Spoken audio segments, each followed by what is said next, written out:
편견을 주님께 맡기십시오. 고린도후서 5장 17절. 그런즉 누구든지 그리스도 안에 있으면 새로운 피조물이라. 이전 것은 지나갔으니 보라 새 것이 되었도다. 주님은 절대로 우리의 편견을 장려하지 않고 오히려 대적하여 제거하십니다.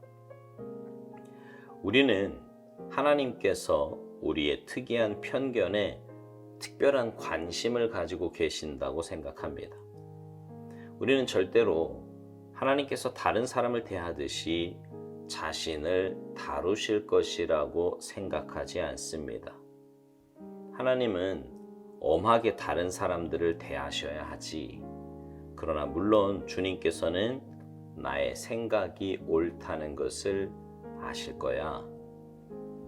그러나 우리는 우리의 편견이 주님께 조금도 허용되지 않는다는 것을 배워야 합니다.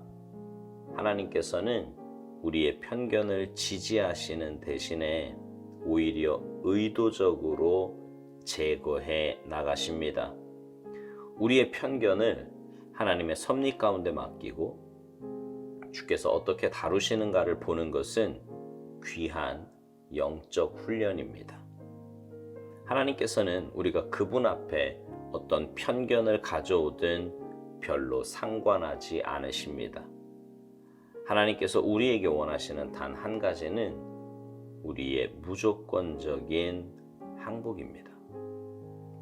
우리가 거듭나면 성령님은 우리 안에 새로운 창조를 시작하십니다. 이전 옛 모습이 조금도 남아있지 않는 때가 올 것입니다. 과거의 의식들도 사라지고 사물에 대한 과거의 태도도 사라집니다. 그리고 모든 것이 하나님께로부터 난 것으로 가득 차게 됩니다. 그러면 육신도 없고 자기 유익을 구하지도 않으며 사람들이 주는 상처에 무감각할 수 있는 그러한 생명을 어떻게 얻을 수 있겠습니까? 성내지 않고 악한 것을 생각하지 않으며 언제나 온유한 사랑을 할 수 있는 그러한 생명을 어떻게 소유할 수 있습니까? 오직 한 가지 방법은 옛 사람이 사는 것을 조금도 허락하지 않는 것입니다. 그리고 오직 하나님을 향해 단순하고 완전한 믿음을 갖는 것입니다. 이것은 하나님의 축복보다는 오직 하나님 그분만을 원하는 믿음입니다. 그러므로 하나님께서 주신 축복을 다 거두어 가신다고 할지라도 주를 향한 당신의 믿음이 영향을 받지 말아야 합니다. 하나님께서 살아 역사하신다는 사실을 분명히 믿는다면 무슨 일이 발생할지에 대해 염려하며 골치를 썩지 않게 될 것입니다. 그 이유는 이 세상이 볼 수 없는 하늘에 계신 우리 아버지를 우리는 현실적으로 신뢰하기 때문입니다.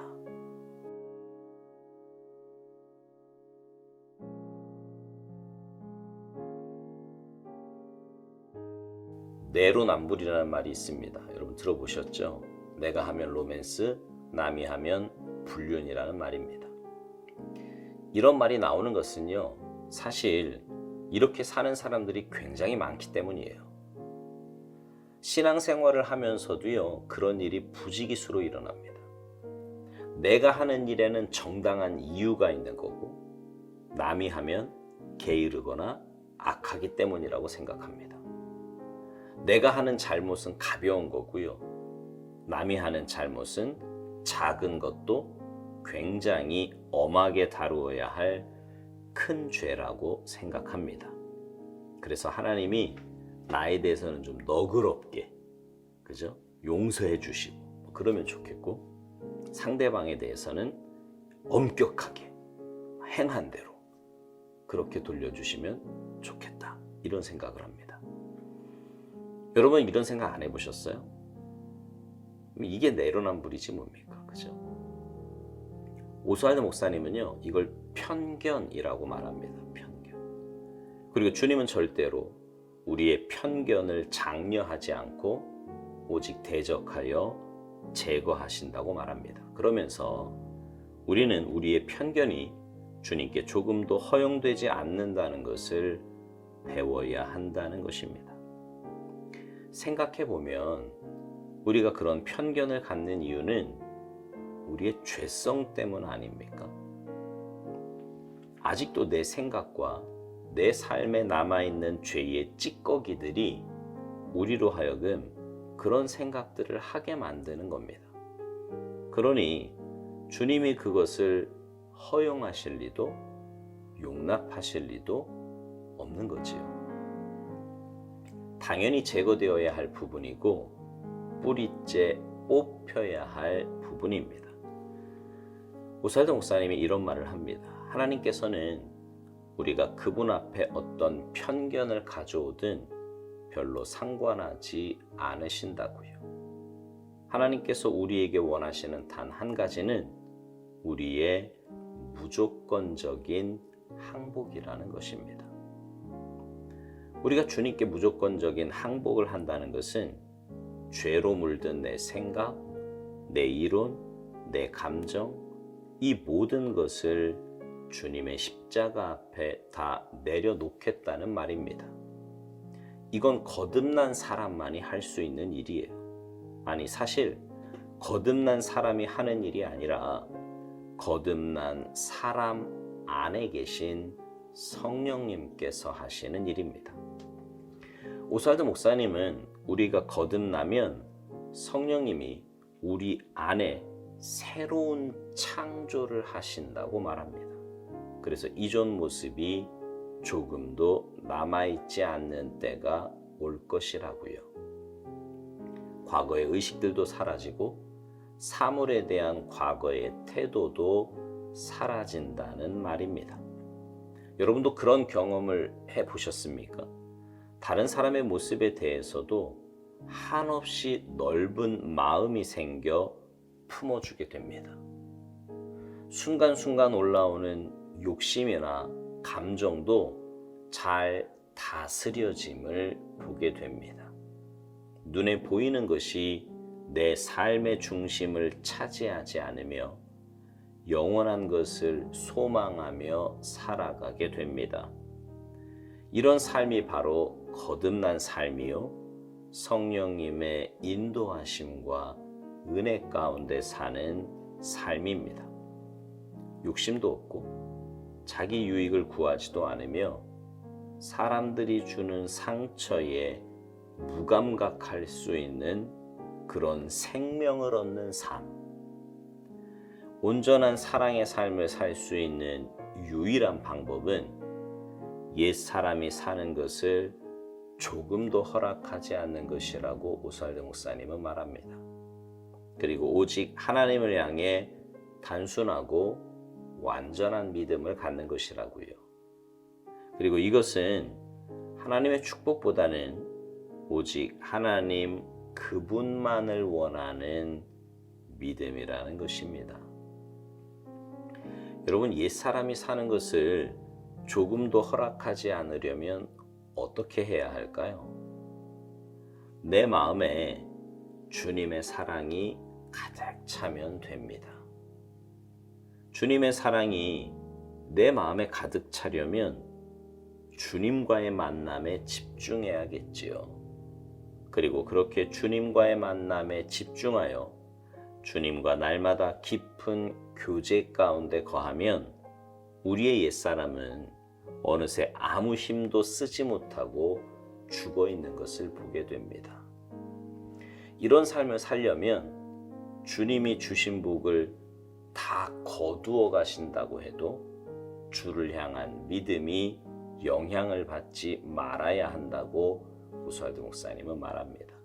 근데 경험해 보신 분들은 아시겠지만 사실 주님과 그렇게 깊은 교제 가운데 거하여 행복한 동행을 하면 주님이 주신 복에 대해서는 그렇게 큰 관심이 없습니다. 주님과 함께함이 너무 좋은데, 주님께로부터 온 세상적이고 물질적인 것이 뭐 그리 대단해 보이겠습니까? 주님보다 주님 주신 복에 관심이 더 많다면 그건 아직 주님의 사랑을 온전히 맛보지 못한 것입니다. 오살로 목사님이 이런 정확한 말을 합니다. 하나님께서 살아 역사하신다는 사실을 분명히 믿는다면 무슨 일이 발생할지에 대해 염려하며 골치를 썩지 않게 될 것이라고요. 그리고 그 이유는 이 세상에 볼 수 없는 하늘에 계신 우리 아버지를 우리는 현실적으로 신뢰하기 때문이라는 겁니다. 그렇지요. 하나님이 우리의 모든 생사화복을 주관하십니다. 그분은 전능하신 분이고 지금도 살아 역사하시는 분이십니다.